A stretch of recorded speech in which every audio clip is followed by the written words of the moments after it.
Hey guys, it's Greg and Jan, and today we're at the scene of J.D. Tippit's murder, and we're going to discuss what the witnesses saw that day. Join us.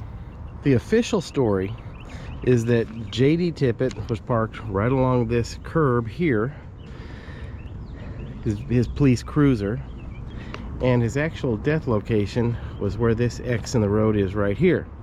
Now supposedly J.D. Tippit was turning, coming up this road here, which is 10th, saw a man walking down the sidewalk here, Lee Harvey Oswald, and J.D. Tippit pulled over to the curb here. Lee Harvey Oswald walked up to the door. They spoke for a moment. Didn't appear that either of them were angry. J.D. Tippit got out of the driver's side door of the car and started to walk around the front of the car. As he did that, the suspect, Lee Harvey Oswald, backed up a few steps onto the curb here. When J.D. Tippit reached the driver's side front wheel well, the suspect pulled out a handgun, shot him 3 times in the chest, then walked around the back of the car up towards the front and shot J.D. Tippit one more time in the head. That's the official story. Now we're gonna walk to where each one of the witnesses that we know of were standing and tell you what they saw. We're at the corner of Denver and 10th Street, and this home was not there at the time. There was a different home here. This is a newer home, but Mr. Jimmy Burt and Bill Smith were here, and Jimmy Burt said that he saw the suspect walking towards Patton when Tippit's car approached him. So this is 10th Street. Patton is the next street down, and he's claiming that he saw Oswald walking in that direction when Tippit came up 10th Street and approached him. Now, Jimmy Burt, the person who said that, did not appear at the identification, what would you call that? The lineup, the police lineup that Oswald was in. He wasn't sure that he could determine who the man was.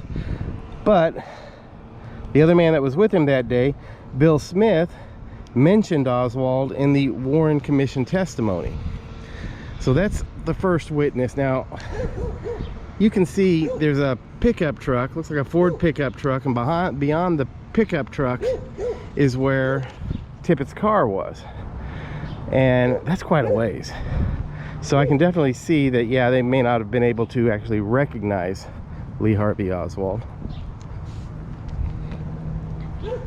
On our way down to where the next witness location is, I'm going to talk about a witness that we don't know where her location was. We just know that she witnessed the shooting.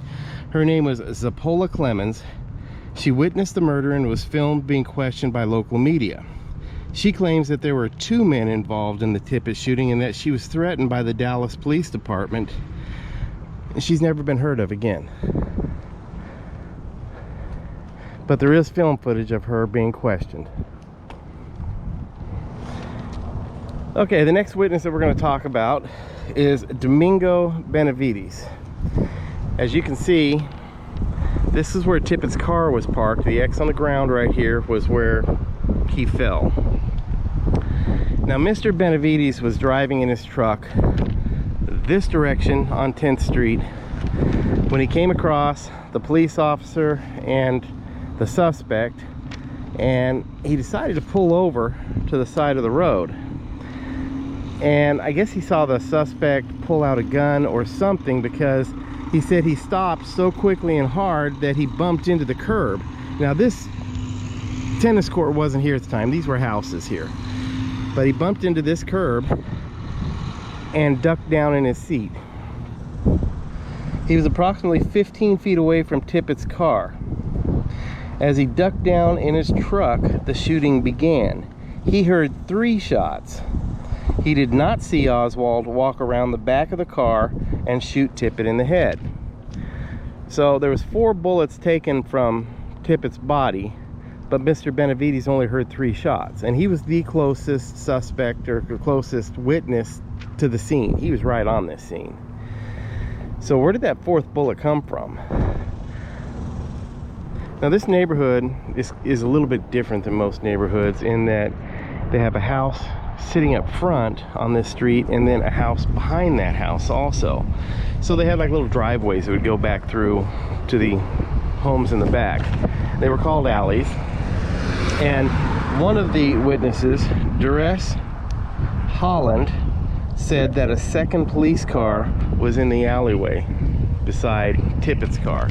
There used to be an alleyway that would cut right through this house and this house, I guess.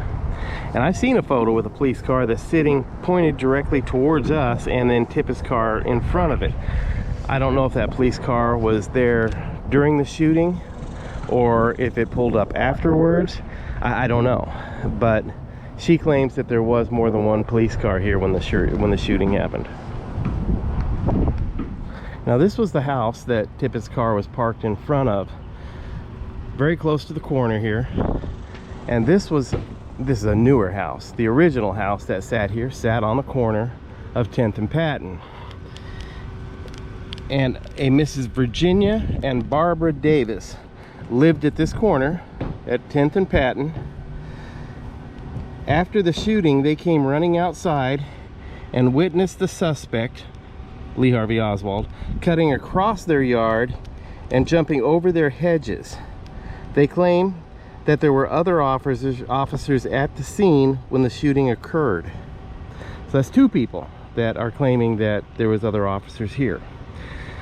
But yes, when Oswald, or the shooter, if it was Oswald, came running down this street, cut across this yard here, and there was hedges right along this side over here, and he jumped over those hedges and then crossed over 10th to the other side of 10th and continued heading down 10th Street right over here.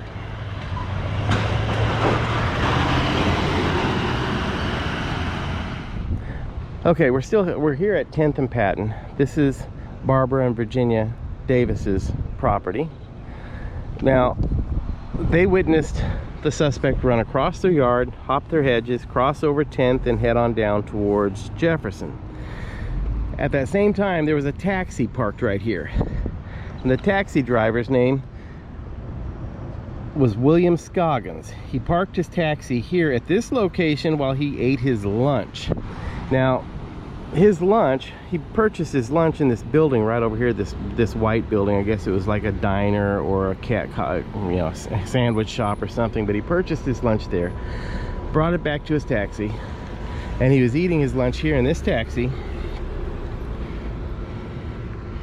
when he heard 3 or 4 shots, saw the suspect trotting towards his taxi and then cutting across the Davis yard behind his taxi. As the suspect walked by his taxi, he heard him say something to the effect of "Poor damn cop." Now, Mr. Scoggins never mentioned Oswald walking around the back of Tippit's car to shoot him either.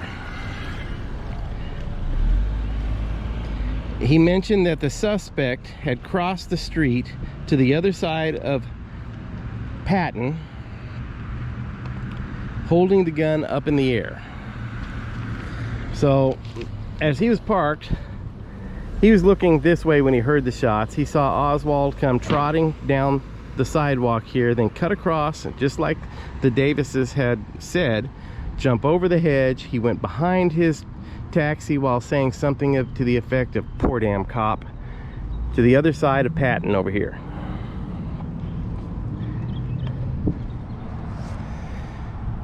Okay, now we're catty corner from the last location we were at on 10th and Patton, and I'm standing in the location where the main star witness, Helen Markham, was standing when she heard 3 shots,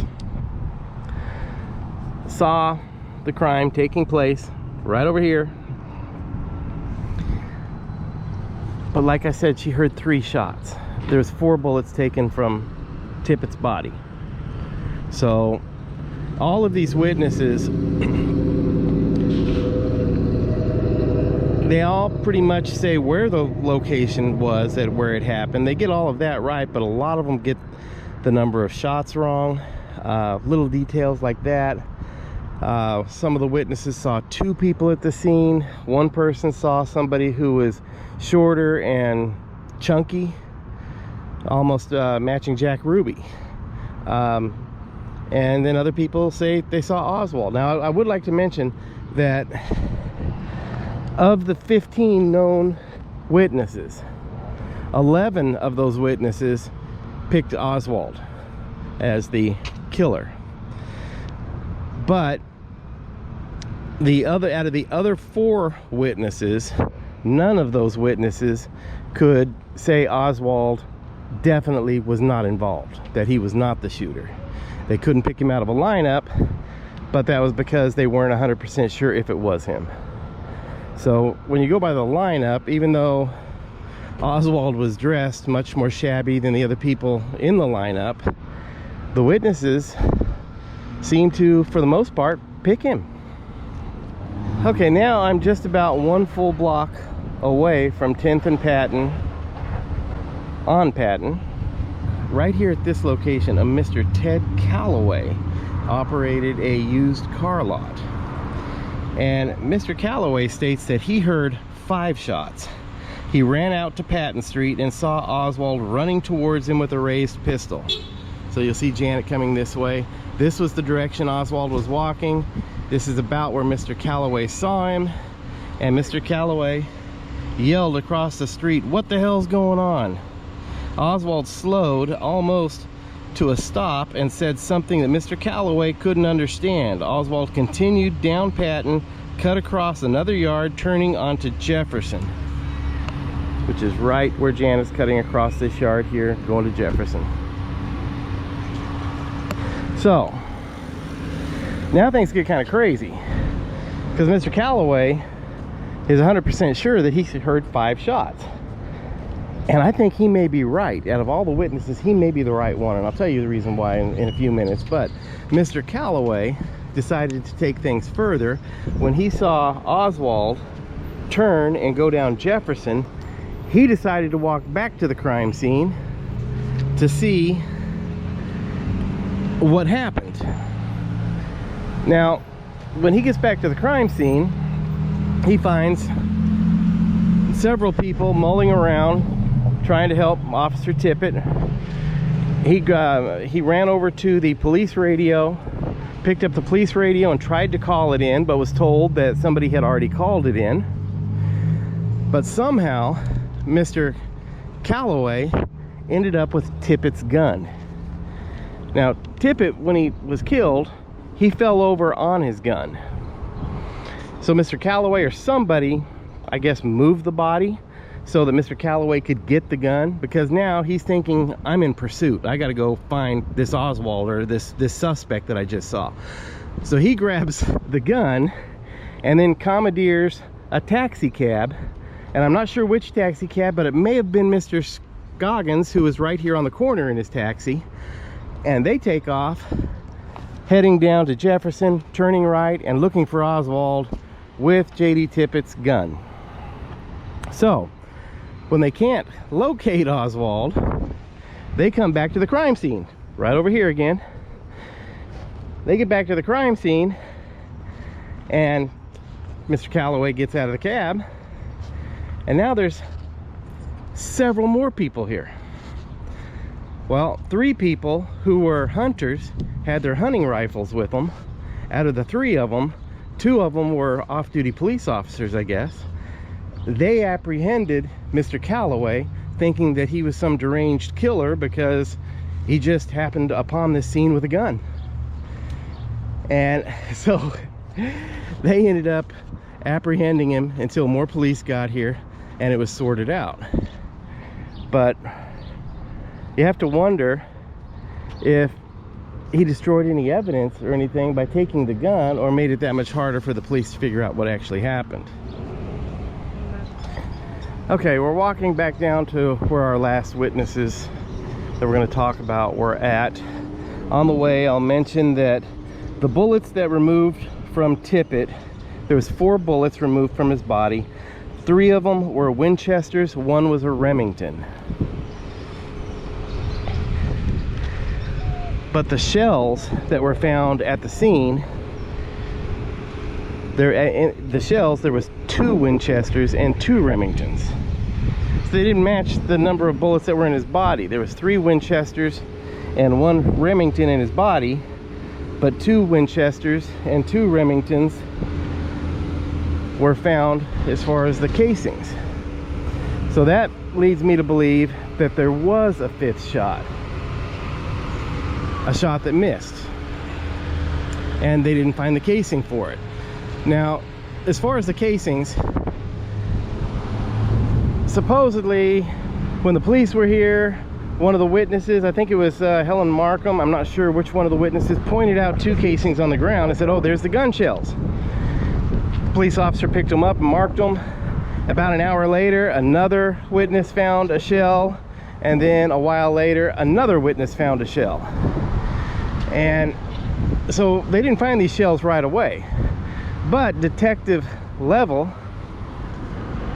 who came onto the scene, said when he arrived, he saw the 4 casings on the ground lined up.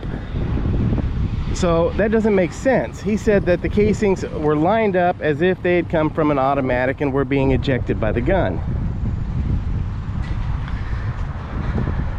So that's strange.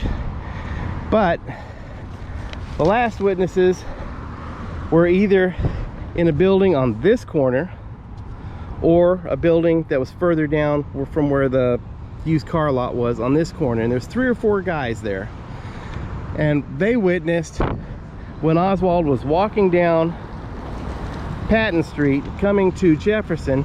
He slowed down and was fumbling with the gun as if he was taking cartridges out. Now, which is strange because we know that the original cartridges were taken out at the shooting scene or very close to it and thrown into the bushes at Barbara and Virginia Davis's home. But did he just throw 4 of them out there? Did one of them get stuck in the gun and he had to remove the 5th one down over here? That casing's never turned up if he was in fact doing that. But that's strange. Something I'd like to add about the shell casings too, because there's been a lot of misinformation, disinformation about the shell casings. I found this in JFK, The Case for Conspiracy, which was written by Robert J. Groden. Now, Robert J. Groden, if you don't know, is considered the premier Kennedy investigator, I guess you'd say, or conspiracy investigator. He was the photographer that they used for the House Select Committee on Assassinations.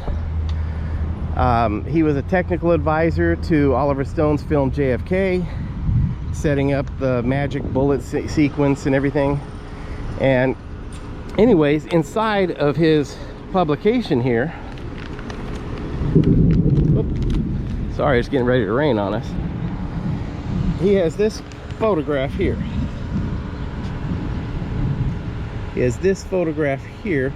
On the left, that is Lee Harvey Oswald's gun. And on the right, you'll see 2 different cartridge shells.